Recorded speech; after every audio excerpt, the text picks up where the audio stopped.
Halo semua, di video kali ini kami dari kelompok 2 akan membahas tentang prinsip fleksibilitas dalam pengembangan kurikulum. Namun sebelum masuk ke dalam penjelasan prinsip fleksibilitas, teman-teman sudah tahu belum apa itu kurikulum dan pengembangan kurikulum? Mari kita bahas terlebih dahulu. Yang pertama, pengertian kurikulum dan pengembangan kurikulum.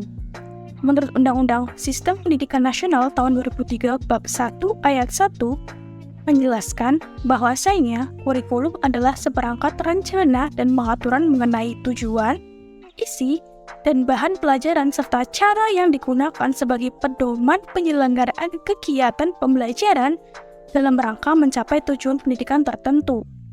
Sedangkan pengembangan kurikulum adalah proses perencanaan dan penyusunan kurikulum oleh pengembang kurikulum atau kurikulum developer agar kurikulum yang dihasilkan dapat menjadi bahan ajar dan acuan yang digunakan untuk mencapai tujuan nasional. Lalu, mengapa kurikulum perlu dikembangkan? Kurikulum merupakan suatu rancangan dalam pendidikan yang memiliki posisi strategis, karena seluruh kegiatan pendidikan bermuara kepada kurikulum. Pengembangan kurikulum dilakukan karena sifat kurikulum haruslah dinamis, dapat selalu berubah dan menyesuaikan diri dengan kebutuhan sasaran dari kurikulum itu sendiri. Nah, dalam pengembangan kurikulum, kita tidak boleh sembarangan. Ada beberapa prinsip yang harus diperhatikan dalam pengembangan kurikulum. Di antaranya, yang pertama prinsip relevansi, yang kedua prinsip fleksibilitas, yang ketiga prinsip kontinu, yang keempat prinsip efektif, dan yang kelima prinsip efisien. Namun, sesuai dengan tujuan awal dari video ini, kita hanya akan membahas tentang prinsip fleksibilitas dalam pengembangan kurikulum saja. Mari kita bahas lebih lanjut apa itu prinsip fleksibilitas. Prinsip fleksibilitas berarti suatu kurikulum harus lentur, terutama dalam hal pelaksanaannya. Pada dasarnya, kurikulum didesain untuk mencapai suatu tujuan tertentu sesuai dengan jenis dan jenjang pendidikan tertentu. Meskipun demikian, dalam proses pengembangannya, kurikulum haruslah bersifat fleksibel. Prinsip fleksibilitas dalam pengembangan kurikulum yang dihasilkan memiliki sifat luas, lentur dalam pelaksanaan, dan memungkinkan terjadinya perubahan berdasarkan situasi dan kondisi tempat dan waktu yang selalu berkembang, serta kemampuan dan latar belakang peserta didik. Intinya adalah, prinsip ini memungkinkan siswa untuk belajar sesuai dengan kebutuhan dan kemampuan mereka, serta memungkinkan guru untuk menyesuaikan metode pengajaran mereka dengan cara yang paling efektif. Kita sudah mengetahui secara lengkap konsep prinsip fleksibilitas dalam pengembangan kurikulum. Lalu, bagaimana bentuk nyata penerapannya di sekolah?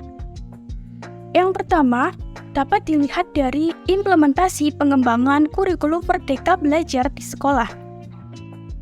Dalam implementasinya, kurikulum Merdeka menitik beratkan pada aspek pelaksanaan kegiatan pembelajaran yang berorientasi pada kompetensi dan karakteristik peserta didik, lingkungan sosial yang berbeda, atau kearifan dan penguatan profil pelajar Pancasila. Untuk mewujudkan hal tersebut, perlu adanya fleksibilitas dalam membuat rancangan pengembangan kurikulumnya. Sehingga dalam pembuatan rancangan kurikulum di sekolah menyesuaikan pada keadaan lingkungan sekolah, budaya, dan keanekaragaman peserta didik. Adanya penyesuaian dalam penerapan kurikulum Merdeka tersebut memperlihatkan sisi fleksibilitas dalam pengembangan kurikulum. Bentuk implementasi yang kedua adalah dalam pembuatan rancangan kegiatan pembelajaran yang berpusat pada peserta didik. Pada pembuatan rancangan kegiatan pembelajaran mengacu pada pengembangan kurikulum yang termuat pada setiap satuan pendidikan. Dalam pembuatan rancangan tersebut, memberikan ruang kebebasan kepada guru untuk menentukan strategi dan model pembelajaran seperti apa yang akan digunakan guna mewujudkan pelaksanaan kegiatan pembelajaran yang dapat mengakomodasi seluruh kebutuhan peserta didik. Adanya kebebasan tersebut dalam merancang kegiatan pembelajaran oleh guru memperlihatkan sisi fleksibilitas dalam pengembangan kurikulum. Yang ketiga, pelaksanaan kegiatan pembelajaran yang memberikan ruang kebebasan untuk peserta didik. Penerapan kegiatan pembelajaran yang memberikan ruang kebebasan kepada peserta didik dapat meningkatkan kreativitas dalam mengakses informasi untuk membuat hasil proyek atau karya sesuai dengan kompetensi yang mereka miliki. Nah, dengan adanya ruang kebebasan tersebut, menunjukkan prinsip fleksibilitas dalam pengembangan kurikulum. Yang keempat, penyesuaian pembuatan konten materi ajar yang disesuaikan dengan gaya belajar peserta didik. Pembuatan konten materi ajar yang disesuaikan dengan gaya belajar peserta didik dapat memudahkan mereka memahami pengetahuan baru sesuai dengan gaya belajar peserta didik masing-masing. Bentuk dari pembuatan konten materi ajar yang beragam dapat dilihat dengan adanya gagasan tertulis seperti artikel, poster, maupun bahan ajar berbentuk audio visual. Adanya konten materi ajar yang disesuaikan dengan gaya belajar peserta didik memperlihatkan penerapan prinsip fleksibilitas dalam pengembangan kurikulum. Nah, itu tadi penjelasan mengenai prinsip fleksibilitas dalam pengembangan kurikulum serta penerapannya di sekolah. Sekian penjelasan dari kelompok kami.